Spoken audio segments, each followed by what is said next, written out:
Olá a todos, sejam muito bem-vindos a mais um Learning for Life podcast. Meu nome é Janaína Silva, sou Medical Affairs da BD e hoje eu tenho a honra de estar com duas super convidadas aqui, a doutora Vilani Kremer e a Bianca Almeida.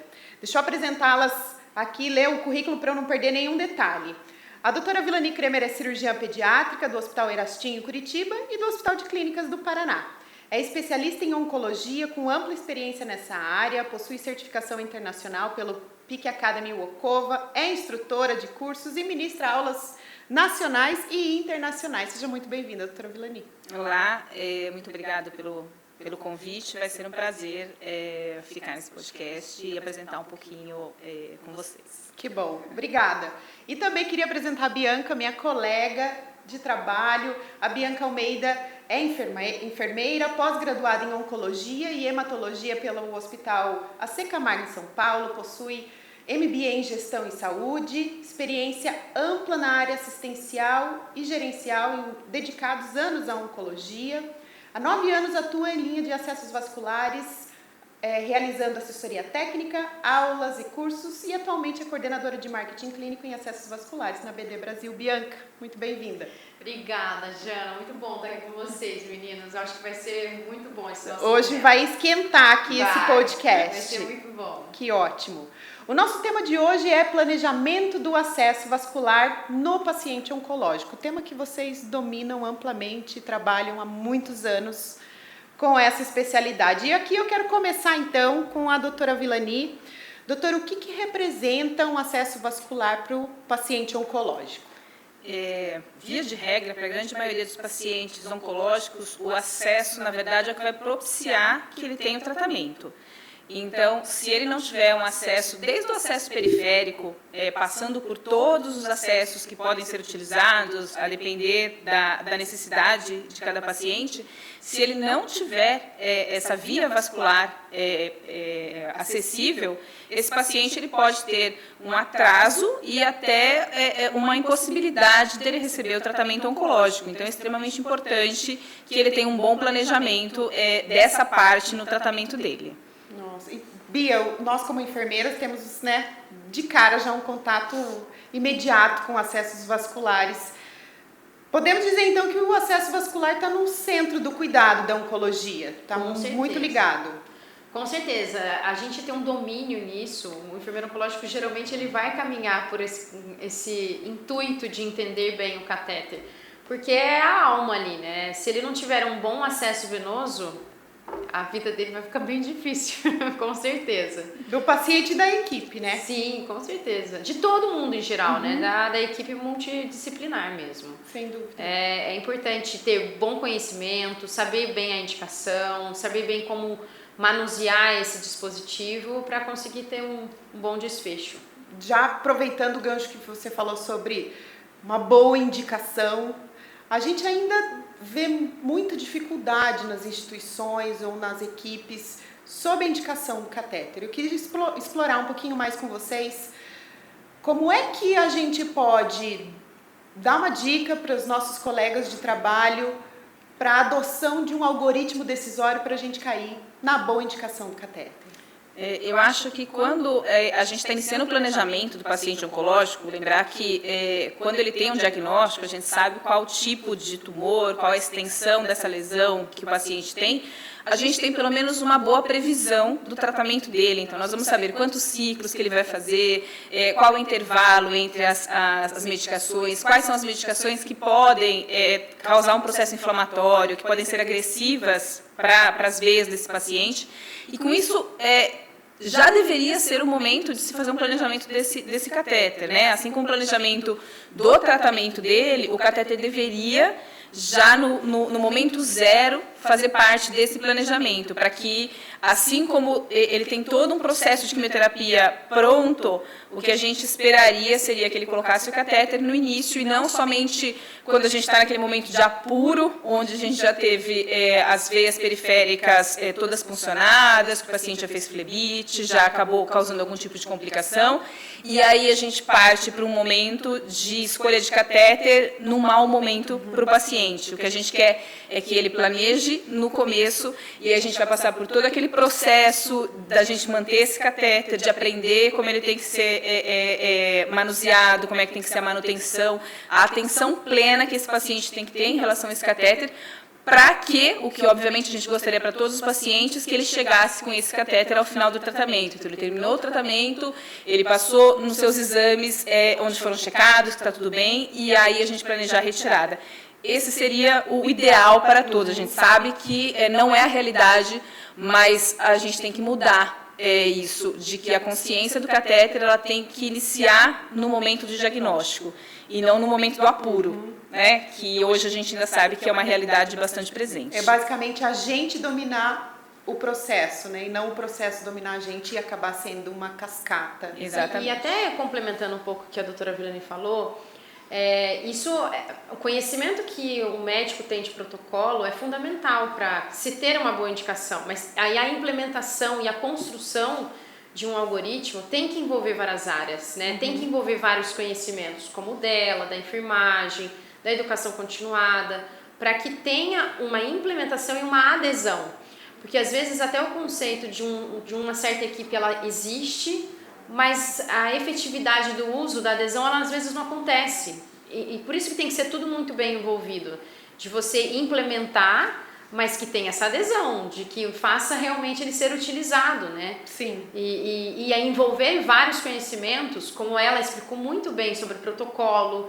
Em Fusioners mesmo fala, né, de o tipo da droga, o tempo e o tipo do paciente, né? Olhar também, esse olhar holístico para o paciente faz a diferença. Sem dúvida. E quando a gente pensa num paciente oncológico, todos os profissionais da saúde já imaginam um grande período de tratamento, momentos intra-hospitalar, momentos ambulatoriais, momentos domiciliares. Eu queria ouvir de vocês, da especialidade da oncologia, como é que vocês veem o catéter PICC como uma opção para o tratamento para esse paciente? Assim como os outros, a gente ainda sabe que hoje o grande carro-chefe da oncologia ainda é o catéter totalmente implantado. Isso além de ser bastante conhecido, ele é um catéter que é muito importante na oncologia. Mas muitas vezes ele não é o mais indicado, porque o paciente ele vai estar em um momento onde ele está com a coagulação ruim, as plaquetas baixas, ele está num momento de fragilidade muito grande, que a implementação de um catéter que tem uma colocação cirúrgica, tem o risco de infecção, tem o risco de fazer um sangramento, e às vezes a gente perde o catéter antes dele ser usado, porque ele foi mal indicado naquele momento. Então, o catéter de PICC, ele entra como mais um suporte, e talvez mais ainda naqueles pacientes que ainda estão sendo segurados no sistema de catéter periférico. Então, eles trocam catéter a cada 2, 3 dias, quando dura 2 dias. Que é um número alto ainda, né? Ainda assim, e às vezes eles ficam, às vezes perdem 1, 2 vezes por dia o mesmo, porque eles edemaciam, eles fazem muitas transfusões, colhem muitos exames, as pessoas às vezes eles pensam só no processo de infusão de quimioterapia, mas a oncologia é um processo muito complexo. Se você pega um paciente que ele tem uma necessidade de exames muito frequente, que ele tem uma necessidade de transfusões muito frequente, além da quimioterapia, ele faz muitos exames, por exemplo, ele precisa de exames com contraste, existe um medo ainda de se fazer os contrastes nos catéteres, né? A gente sabe que tem catéteres que não podem ser feitos, mas a gente tem hoje catéteres, e o PICC é um grande representante, talvez o mais visível até pela cor, da gente não confundir, que são os catéteres de alto fluxo, que eles podem servir em todo o processo, né? Eles servem no processo de quimioterapia, de coleta de exame, eles vão servir para ele para uma cirurgia, então se ele precisar de um fluxo de medicamentos durante a cirurgia. Então, não pode ser pensado só assim, esse catéter é para esse paciente, para a quimioterapia, né? Ele é para o tratamento todo, ele é para um processo todo, para que se evite as veias periféricas. A gente ainda tem uma terapia em relação à terapia infusional muito reativa, né? A gente vai reagindo assim, aos problemas. Perdeu, eu reajo a ele. Precisou disso, eu reajo, né? Eu vou reagindo. E a gente acaba chegando no esgotamento vascular periférico, Indicação tardia. Porque tem uma indicação tardia e porque a gente vai só reagindo aos problemas. Sim. Né? A gente não planeja. Então, mudar esse pensamento para que a gente planeje e não reaja a cada dificuldade que a gente vai tendo. Então, o catéter de PICC ele é mais uma opção, né, para o paciente oncológico, principalmente se ele vai fazer pouco tempo de quimioterapia ou se ele está com uma doença hematológica, num momento de fragilidade muito grande, onde um catéter de mais longa permanência não seria adequado, ou para o paciente que faz muito exame, coleta muito exame, faz muitas medicações, exames de imagem, esse paciente seria uma grande indicação de um catéter de PICC. E vem para agregar, né? Não é para tirar o porte, não, né, doutora? Cada um tem a sua indicação. Tem a sua indicação, certo? Principalmente porque fica muito em duas vias ainda, como Sim. a doutora Villani falou muito bem, né? Ou é porte ou então é periférico. Então não é para tirar o espaço de nenhum, né? É muito mais para aumentar. Segura. Aumentar a opção. E você falou uma coisa muito interessante que a gente vive muito isso na prática da enfermagem, né, Bia? Muitas vezes banalizar o acesso, e aí como é periférico, pega mais um, pega outro, sobretudo num paciente que sofre imunossupressão e tem muitos procedimentos. E drogas fortes, né, drogas vesicantes, que vão prejudicar a veia dele, a vida da veia, né, eu falo que o ciclo quando começa, né, doutora, a gente parece que vai vendo o tumor diminuindo, e a mesma coisa a veia quando você vai fazendo periférico, ela vai diminuindo ela. Então, se você realmente não tem uma boa gestão na escolha, é certo de que muita coisa vai ser prejudicada pelo tempo do tratamento. Sim. Bia, eu queria perguntar para você, enquanto profissional, na sua vivência, que você tem já uma ampla experiência na oncologia, como é que o PICC trouxe para você um divisor de águas? O que o PICC representou na sua vida profissional? Nossa, para mim, primeiro porque o PICC me trouxe onde eu estou hoje, então o PICC é bastante especial na minha vida, mas eu até comentei mais cedo com a doutora, assim, antes, quando eu trabalhava mesmo em hospital, em oncologia e hematologia, e eu ainda não passava catéter, nesses pacientes, a rotina era sempre para ser central, e era muito mais hematológico, né? E a gente teve complicações severas, ao ponto de falar, a gente precisa de uma outra opção. E a outra opção veio o PICC. E aí, depois desse momento, ele não saiu mais o lugar da onde eu fazia parte e da minha vida, na verdade. Porque hoje o PICC é totalmente inserido no meu contexto. Mas ele agregou muito para toda a equipe médica, tanto essa equipe médica que eu trabalhava nessa época, eles disseminaram o PICC em vários outros hospitais, de tão positivo que foram os resultados para os pacientes que receberam esse catéter. Então foi muito positivo. E se a gente avalia por uma forma mais ampla, né, de você ter a visão do paciente, do conforto dele, de receber ali à beira-leito, seguro, fácil de colocar, fácil de retirar, para a enfermagem que manuseia toda hora você está precisando de um acesso seguro. É muito confortável, né? Então, o PICC foi um divisor de águas realmente para mim, foi muito bom. Que bom. Doutora Villani, para você, enquanto profissional, o que o PICC trouxe na sua assistência? Eu comecei com o PICC meio que forçada, né? Porque eu sou cirurgiã, então a minha parte no processo seriam os catéteres centrais, né? A minha parte no processo é essa. Caminho natural. E eu tive uma paciente específica que perdia todos os catéteres totalmente implantados, às vezes sem uso. Era uma bebê que fazia uma reação alérgica muito grande, e ela perdia, e ela não conseguia fazer o tratamento dela, porque ela fazia uma reação alérgica toda vez que passava, aqueles bebês que algumas vezes têm monilias, então fazia infecção, e eu precisava achar uma alternativa para essa paciente. E aí o PICC veio como uma luz, assim, preciso passar um PICC. E aí veio o problema, eu não sei passar PICC, e não tinha quem passasse. E eu falei, bom, então eu vou ter que dar um jeito de aprender a passar isso. E aí, essa paciente me fez ir em busca de como eu faria para passar um catéter de PICC. Aí a gente passa o primeiro, né? Consegue passar uns 2 ciclos, aí passa um segundo, aí depois acho que dá para a gente investir, né, nessa área. E aí o que eu vi também é que abriu um campo, através dessa paciente, que é um tumor sólido, ela tem indicação do catéter totalmente implantado, mas foi uma paciente específica que não se adaptava àquilo. Eu vi que uma gama de pacientes que internavam para fazer ciclos de quimioterapia, que eu fazia o acesso central de curta permanência, e a hora que terminava, ele tirava e ia para casa, e na próxima internação ele fazia outro catéter de curta permanência, esse era meu foco. Por quê? Porque se eu passasse o catéter de PICC e ele conseguisse ir embora daquela internação. E ele voltasse, reutilizasse esse catéter, eu estaria agregando uma qualidade para esse paciente, porque é um dia menos de jejum, um dia menos de anestesia, um dia menos de risco, né? Lembrar que a gente está falando do catéter central com riscos de implante. E esse paciente me fez mudar a cabeça. Eu falei, eu tenho mais uma alternativa, né? Eu não tenho só aquelas alternativas que eu passava, eu tenho mais uma alternativa. E aí eu fui em busca do ultrassom. O ultrassom também entrou por conta do catéter de PICC, depois eu passei para o central. E então abriu todo um universo de possibilidades maiores. Então foi assim que eu adentrei ao mundo do PICC. Hoje é uma referência do ultrassom também, né? Veja só que interessante, vocês têm uma coisa em comum. Vocês pegaram um problema, né? Diante de um problema, de uma dor, vocês falaram, preciso ir atrás de uma solução. Sim. Do que será? Porque a gente escuta muito, o paciente oncológico é imunossuprimido, infelizmente tem problemas, tem complicações.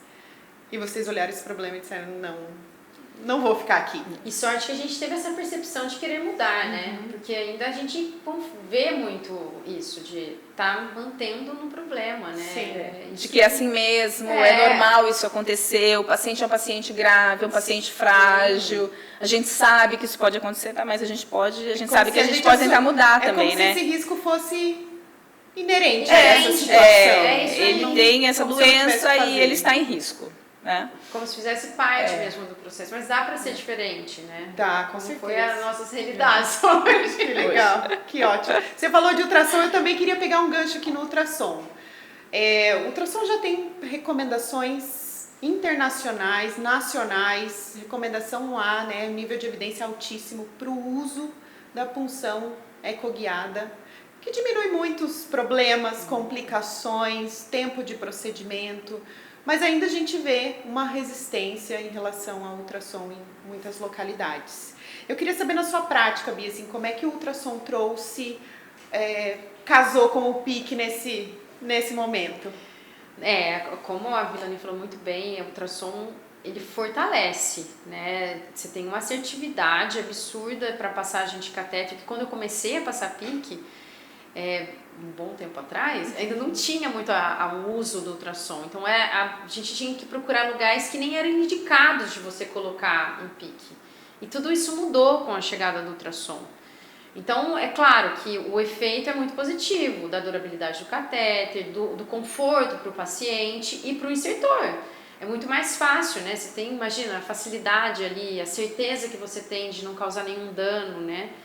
E a tecnologia foi caminhando e foi muito válida para nós, porque hoje você consegue diferenciar a artéria de veia, você consegue avaliar o tamanho do vaso para escolher o melhor catéter, o tamanho desse catéter, você consegue, com ultrassom vinculado a ele, a confirmar a ponta na hora, né, que é o Sherlock que a gente tem na BD. Então, os avanços colaboraram muito com tudo isso. E, é claro, o maior benéfico nessa história é o paciente, que é o que a gente quer, né, com certeza. Então, tem uma força muito grande. E quando daí a gente fala ainda voltado para a oncologia, que eu acho que a doutora com certeza vai até falar melhor que eu, se a gente vê muito pelo âmbito de paciente plaquetopênico, paciente, né, que é difícil de você locomover ele, até por segurança, é ótimo. É fantástico você conseguir funcionar ali rapidamente, com facilidade e assertividade. Ele deve vir junto no planejamento do acesso vascular, com certeza, né? Pensar, com certeza. Essa tecnologia me ajuda a... Porque é a garantia que você tem, né? É uma garantia, né, doutora? Acho que sim. Faz toda a diferença. Bom, eu posso falar que eu sou da equipe dos que eram resistentes. Então, todos têm salvação. Por que você não usa ultrassom? Porque eu não preciso. É um bom exemplo. Eu sou um ótimo exemplo de que as pessoas têm salvação. E eu comecei justamente pelo catéter de PICC, que era a minha opção de não usar ultrassom era dissecção, né? Que na minha época se fazia inclusive dissecções, né? Então, para um local que eu não estava acostumada, procurando, obviamente, as veias que já não estavam funcionadas, então as veias que ficam mais profundas ou que não são funcionadas, eu fui para o ultrassom periférico para depois fazer o ultrassom central. O que tem que ter em mente, assim como eu falei, que o catéter é um meio de entrega, né? Então, lembrar que o catéter, ninguém vai para o hospital e fala, hoje eu vou passar um catéter, né? Então, eu estou indo lá para o hospital, né? Para que eu vou passar um catéter? Então, a pessoa vai para fazer alguma outra coisa, né? O catéter é uma ferramenta de entrega da terapia. Né? Então, ele não pode complicar. Ele não pode ser um fator complicador. A sua cirurgia pode complicar, né? Você precisa da cirurgia e ela tem riscos. O catéter não é para complicar. Por quê? Porque ninguém vai para o hospital passar catéter, né? E o ultrassom, ele entra nessa mesma categoria. Ele é uma outra ferramenta. Ninguém está fazendo ultrassom para dar diagnóstico. Você pode até falar, tem alguma coisa estranha, vou precisar de um ultrassom com um especialista que vai me dar um laudo. Mas ele hoje, ele é utilizado como um agregador, inclusive, de exame físico, né? Eu vou ver se a veia que eu quero pegar está tudo bem. Né? Então aquilo ali é uma nova ferramenta, não é, eu não sou ultrassonografista, não tenho curso de ultrassom, não sou radiologista, não vou usar. Não, a gente fala hoje é o novo estetoscópio, é o novo exame físico, né? As pessoas têm ultrassons portáteis no seu celular hoje em dia. Então, isso não só na área de acesso vascular, mas existem inúmeras atribuições ao ultrassom, isso veio para ficar. Então, a gente pode ser turrão, falar que não, mas a gente vai ter que fazer, entendeu? A gente vai ter que aprender. Obviamente, a gente vai aprender na nossa limitação do nosso uso. Ninguém vai, eu vou aprender, vou ter que falar se o paciente tem um problema ou não. Não, você vai usar como um instrumento de trabalho, né? E isso aumenta as suas possibilidades na área de terapia infusional, muito grande, porque você vai olhar veias que talvez você não visse, não soubesse funcionar, evitar complicações, que eu falo que a maior complicação que certamente eu não via, não era os hemotórax e os pneumotórax. Isso é uma complicação que, obviamente, que se eu fizer, o paciente vai fazer algum tipo de sintomatologia que eu vou ver. Mas eu, com certeza, fazia muito hematoma, que eu não via, né? Porque você ficava com aquela agulha funcionando ali, até que você acertasse. Sim. Hoje, se você mobiliza, você fala, nossa, meu Deus, que hematoma que é uma coisa que eu não ia ver. Né? Eu estou vendo porque o ultrassom está lá e às vezes você olha que ele comprimiu a veia e se você insistir, se você vai passar um catéter ali, o seu risco de trombose, de perder. Né? Então, o ultrassom, na verdade, ele está te tirando, talvez, complicações que você não saberia que você fez. Então, é um agregador. Eu acho que ele só melhora a qualidade e as possibilidades de uso. Sem dúvida. E é muito interessante, assim, porque quando a gente pensa no planejamento do acesso vascular, a gente olha muitos fatores, mas é importante olhar as ferramentas que eu tenho também para planejar tudo isso, né? E não só os fatores como característica da droga, do paciente, mas em que condições que eu vou passar esse acesso, quais ferramentas que eu tenho para me ajudar a minimizar os riscos, que a gente fala muito hoje em dia, né? De minimizar todo o risco que a gente tem, sobretudo para o oncológico, que tem, né, essa imunossupressão. Né, uma outra coisa que eu acho que o ultrassom agrega bastante, por exemplo, para o acesso central, a gente colocava o paciente em Trendelenburg, né? Hoje a gente põe ultrassom e fala, para quê? Não tem necessidade. Você olha uma veia no braço, fala, não preciso de garrote. Lembrar que o garrote, num paciente, por exemplo, que está plaquetopênico, vai fazer hematoma, vai fazer... E sem contar os guias de agulha hoje, né, gente? A curva de aprendizado, para a equipe, eu falo muito pela enfermagem, a curva de aprendizado é muito rápida, porque você tem um guia que simplesmente te leva naquele lugar. Você não precisa fazer nada, ele faz o cálculo todo para você ali. Não tem coisa mais fácil do que isso. É muito... A tecnologia colaborou muito com a gente, né? Sim. É muito bom. Sem dúvida, sem dúvida. Falando em planejamento do acesso vascular, aqui eu pego de novo um ponto importante sobre a gente pensar ativamente e não reativamente. Pensar no D0. Hoje eu tenho diagnóstico, tenho tratamento e quero antecipar todos os tipos de problemas ou punções desnecessárias que esse paciente teria. Que dicas vocês têm, assim? Queria começar por você, Bia. Como é que a gente pode dar uma dica para as pessoas que estão nos assistindo para pegar, colocar o D0 como objetivo principal no planejamento do acesso vascular? Eu, assim, sempre falo da educação, né? Acho que ainda mais eu que sou de marketing clínico, a gente gosta de uma educação, mas eu acho que a gente ter esse envolvimento das áreas, né? Da enfermagem, conversar com o time de médicos, até da farmácia, ser envolvida também, porque ela faz parte do processo, da educação continuada. Acho que quando a gente envolve várias pessoas, a gente consegue ter uma visão muito mais real do necessário. Porque como toda vez eu falei, né, a gente visualiza o benefício para o paciente. E você pega o conhecimento dela, com o meu de passagem, de cuidado, dela também, com o da farmácia, de entender um pH de droga, e tudo isso faz diferença. Então, acho que começa por aí. E nós, como BD, a gente colabora, a gente tenta ajudar muito nesse sentido, de levar conhecimento, de fazer cafés científicos, de levar evidência, para ajudar realmente a ter contato com essas informações e entender que é possível, né? Como foi possível várias coisas com a Vilani, várias coisas comigo, é possível.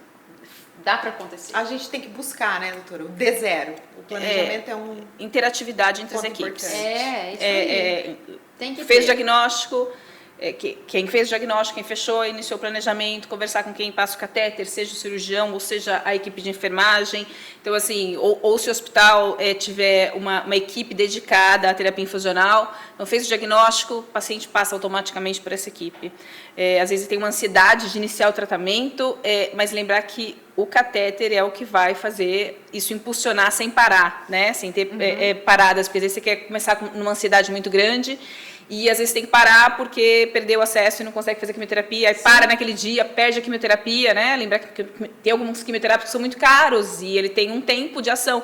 Você perdeu aquele dia, você perdeu a medicação. Então, ver se dá para respirar e, obviamente, que todo hospital tem que estar numa sintonia para que isso ocorra o mais rápido possível, porque tem uma ansiedade, inclusive da família, do paciente, de que o tratamento se inicie muito rápido, né? Então, eu acho que interatividade... E não interrompa. Então, assim, interatividade entre a equipe. Fez diagnóstico, a gente tem planejamento de iniciar a quimioterapia, planejamento de catéter. Que ótimo. Meninas, eu queria agradecer. Parece que o tempo voou. Foi muito bom. Agradeço aqui a participação de vocês. Convido a todos a acessarem a nossa landing page. Lá tem muito mais conteúdo. Bia, obrigada. Imagina, eu que agradeço. Doutora Vilani, obrigada. Obrigada. Até o próximo podcast. A gente se encontra por aí. Vejo vocês. Tchau.